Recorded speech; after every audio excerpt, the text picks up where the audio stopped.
Well, in the wake of Superstorm Sandy, people have reached out to help their neighbors and lend a hand, but not everybody's doing the right thing. That's right. Scammers are using the superstorm as an opportunity to pull a fast one in the car market. ABC 2 News investigator Josie Sturman explains how.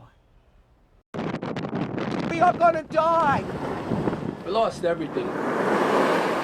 For people hit hardest by Superstorm Sandy, it will take years to rebuild. Sandy spared most of Maryland, but her damage will make it here soon enough. There are con men looking to rip you off. Con men who experts say will start peddling cars. They may look fine in the present, but it's their past you should worry about. The problem with water is that it's essentially poison for a car. Cars flooded in Sandy's wake have seen plenty of water. These ones from New York sat in it for days covered to their roofs. And we've seen cars flooded out here too, thanks to massive water main breaks in Baltimore City. All of these could eventually make their way to you. Well, it's not hype, I think, because we've seen this sort of behavior in the past. Frank Scafidi runs the National Insurance Crime Bureau, a group created to track fraud in the industry. He says so far, members have tracked at least 50,000 VIN numbers from cars damaged by Sandy. That's far fewer than Katrina, but still significant because thousands of flood cars could end up on the market, and you'll never know their secret. In a perfect world, there would be disclosure. In Maryland, the law says dealers who sell more than 5 cars a year have to disclose flood damage, but individual sellers don't have that same requirement. Their titles should be listed as damaged or even salvaged, but that doesn't always happen. The feds use the National Motor Vehicle Titling Information System to track, but Scafidi says not every state participates, so scammers can wipe a car's past clean. They can get a new title from a different state.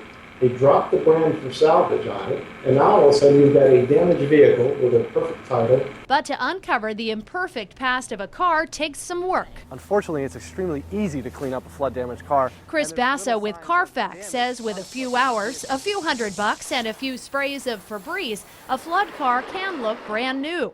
His company's free flood reports may indicate whether a used car was waterlogged and could become a potential danger to you if you buy it. The worst thing is it can also affect the safety systems of the car. The airbag systems, the anti-lock brakes may not function at a time where you absolutely need them.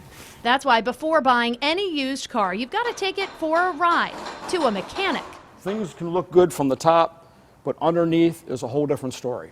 Bill Taylor, who owns Framerite in Baltimore, says the story of every Sandy car can be uncovered if you look for red flags. To find the biggest one, just open the door and sniff. They can put perfume or cleanse it, all they want, but that very first rush of the smell when you open the door, that's really a telltale sign. And there are other signs from inside when you pull back the carpets. Is that dry, or does that have a silt to it also? To the springs and bolts under the seats. They're not exposed to moisture, so if they are and you see rust under there, number one sign that, hey, there's been water inside of this vehicle.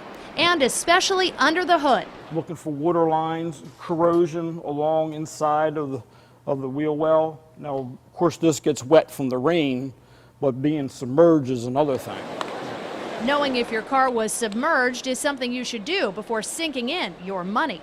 Josie Sturman, ABC 2 News. Story, huh? Yeah. You want to know more about spotting potential flood damage or the car that you're considering? We're going to show you some of the signs to look from the hood to the trunk. All right, right now we want you to log on to abc2news.com and go right to the investigator section. You'll also find how to access all those free flood reports. This is very important.